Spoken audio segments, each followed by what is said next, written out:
Sabah dan Sarawak perlu bersiap sedia menjelang pemindahan Ibu Negara Indonesia ke Kalimantan yang terletak berhampiran kedua-dua negeri itu. Antara Ibu Negara ini dengan Kalimantan hanya 460 km. Dan Indonesia telah membuka jalan lebuh raya mereka. Kita belum ada apa-apa tindakan. Kalau kerajaan federal rasa ini adalah hubungan antara Sabah dan negara Indonesia, maka empowerkan kita, bagi kita kuasa berunding. So macam tidak ada movement daripada kerajaan persekutuan. So ini pemindahan ibu kota ini bukan sesuatu yang kita harus pandang remeh-temeh. Ini adalah amat penting dan limbah ekonominya sangat penting lah. Dan berikutan dengan ini, adakah kerajaan atau kementerian untuk bercadang untuk mengadakan lawatan secara rasmi kepada Kalimantan Timur dan Kalimantan Utara untuk membincangkan impact yang akan dikenakan oleh Sabah dan Sarawak, kerana yang amat berhormat Ketua Menteri Sabah pun telah mengatakan lawatan rasmi kepada Kalimantan Utara dan Timur. Dan dengan lanjutan ini, saya juga berharap Malaysia juga boleh menggaji sama ada Malaysia pun harus ada ibu kota kedua yang terletak di Sabah dan Sarawak. Sekian. Kerajaan Malaysia, apakah kita akan terus berpurung seperti katak tidak di bawah tempurung? Ketua Negeri Sarawak Tun Pen Sri Dr. Wan Junaidi Tuanku Jaafar memandang serius isu keselamatan negeri ini berhubung pemindahan Ibu Negara Indonesia iaitu Jakarta ke Nusantara. Panglima Brigade Ketiga Infanteri Malaysia ke-40 Brigadier General Muhammad Saufi Omar berkata perkara berkenaan dizahirkan Tun Dr. Wan Junaidi kepadanya ketika kunjungan hormatnya di Astana Negeri hari ini. Muhammad Saufi berkata Tun Dr. Wan Junaidi juga mahu aspek keselamatan terjamin selepas perpindahan Ibu Negara Republik berkenaan kelak. Beliau juga mengakui pemindahan Ibu Negara jiran itu sekaligus meningkatkan aspek ekonomi dan pembangunan Sarawak selain memberi kesan kepada keselamatan wilayah. Lihat pemindahan ibu kota Indonesia ke Kalimantan Tengah adalah satu cabaran yang besar untuk negara Malaysia, khususnya daripada sudut ekonomi, keselamatan dan sosial. Perjanjian lintas batas CBA antara Malaysia dan Indonesia menjelang pembukaan Ibu Negara Baharu Republik itu di Kalimantan dijangka dimuktamadkan pada tahun ini. Menurut Menteri Dalam Negeri Datuk Seri Saifuddin Nasution Ismail, ia akan ditandatangani dalam lawatan kerja Presiden Indonesia Joko Widodo ke Malaysia kelak. Menerusi perjanjian tersebut, antara yang akan dimuktamadkan adalah senarai pintu masuk termasuk pembukaan pintu masuk baharu antara kedua-dua negara. Jadi dalam keadaan demikian saya melihat apabila PEN Borneo di jalan Teluk Melano dilaksanakan, nampaknya kerajaan tidak bersedia untuk menjaga keselamatan di Sarawak.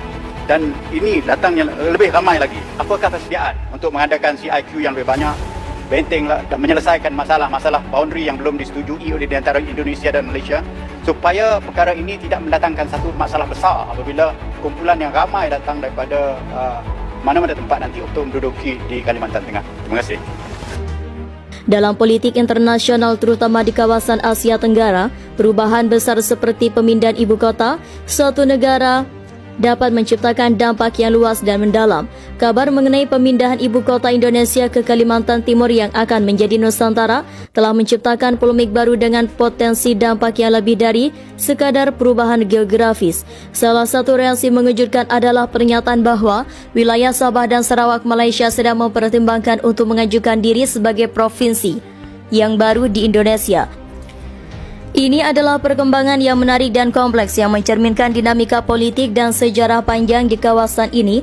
Pertama-tama, perlu dicatat bahawa Sabah dan Sarawak telah lama menjadi bahagian integral dari Malaysia, namun sejarah mereka juga penuh dengan kontroversi dan ketidaksetaraan. Wilayah-wilayah ini memiliki budaya, bahasa dan identitas yang berbeda dari semenanjung Malaysia, dan dalam beberapa aspek mereka telah merasa kurang diperhatikan dan diskriminasi. Pemindahan ibu kota Indonesia ke Kalimantan Timur tampaknya telah menciptakan ketidakpuasan di antara penduduk Sabah dan Sarawak. Mereka mungkin melihat perubahan besar ini sebagai peluang untuk memperjuangkan hak-hak mereka yang lebih besar atas atau merasa lebih berhubungan dengan Kalimantan Timur daripada dengan semenanjung Malaysia. Ini menciptakan pertanyaan yang kompleks tentang identitas dan kemerdekaan wilayah-wilayah ini. Presiden Joko Widodo atau Jokowi dalam menjalankan kebijakannya telah menanggapi perkembangan ini dengan bijaksana. Dia mengakui bahawa ketimpangan kesetaraan yang terjadi di Malaysia, terutama terkait dengan Sabah dan Sarawak, adalah masalah yang serius.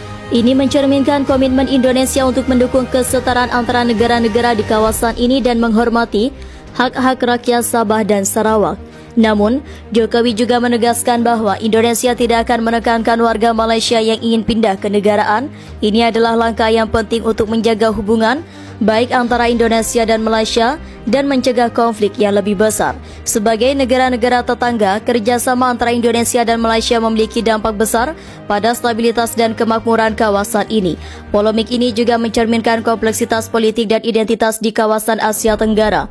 Sejarah panjang kolonialisme, perjuangan kemerdekaan dan pembentukan negara-negara modern telah menciptakan keragaman budaya dan politik yang unik di setiap negara. Ini juga berarti bahwa pemindahan ibu kota atau perubahan besar lainnya dapat kebijakan negara dapat menciptakan reaksi yang beragam di kalangan rakyat. Dalam menanggapi situasi ini, penting untuk menjaga dialog yang terbuka antara negara-negara tetangga dan mencari solusi yang menguntungkan semua pihak. Kesetaraan dan penghargaan terhadap hak-hak individu dan kelompok adalah nilai-nilai yang harus dijunjung tinggi dalam politik internasional. Sementara perkembangan ini mungkin menjadi perdebatan politik dan hukum yang kompleks dalam waktu yang datang, penting untuk mengingat bahwa dalam politik internasional, konflik dapat diatasi melalui diplomasi dan dialog. Semua pihak harus bekerja sama untuk mencari solusi yang adil dan menghormati kepentingan semua pihak. Dengan pendekatan yang bijaksana, masalah ini dapat diatasi tanpa merusak stabilitas dan kerjasama di kawasan Asia Tenggara. Dalam melanjutkan pembahasan mengenai polemik baru yang muncul seiring dengan pemindahan ibu kota Indonesia dan potensi masuknya Sabah dan Sarawak Malaysia sebagai provinsi baru, kita perlu lebih mendalam memahami beberapa aspek yang terlibat dalam situasi ini. Pertama, ketidaksetaraan di Malaysia. Salah satu aspek yang harus diperhatikan adalah ketidaksetaraan yang telah lama dirasakan oleh Sabah dan Sarawak di dalam Federasi Malaysia. Meskipun mereka telah menjadi bagian dari Malaysia sejak pembentukan negara tersebut pada tahun 1963, beberapa warga merasa bahwa mereka tidak mendapatkan manfaat ekonomi dan politik yang seharusnya mereka terima. Penggunaan di Sabah dengan menegaskan Indonesia ketika ini sedang membangunkan lebuhraya di Kalimantan dalam usaha memindahkan ibu kotanya ke wilayah itu. Ini termasuk menambah baik kompleks custom, immigration dan kuarantin CIQ di sempadan utama antara Sabah, Sarawak dan Kalimantan. Beliau yang juga Menteri Perdagangan dan Komoditi berkata, aspek lain yang harus diberi perhatian ialah membina dan meneroka jalinan kerjasama perniagaan dengan perniagaan antara Malaysia dan Indonesia.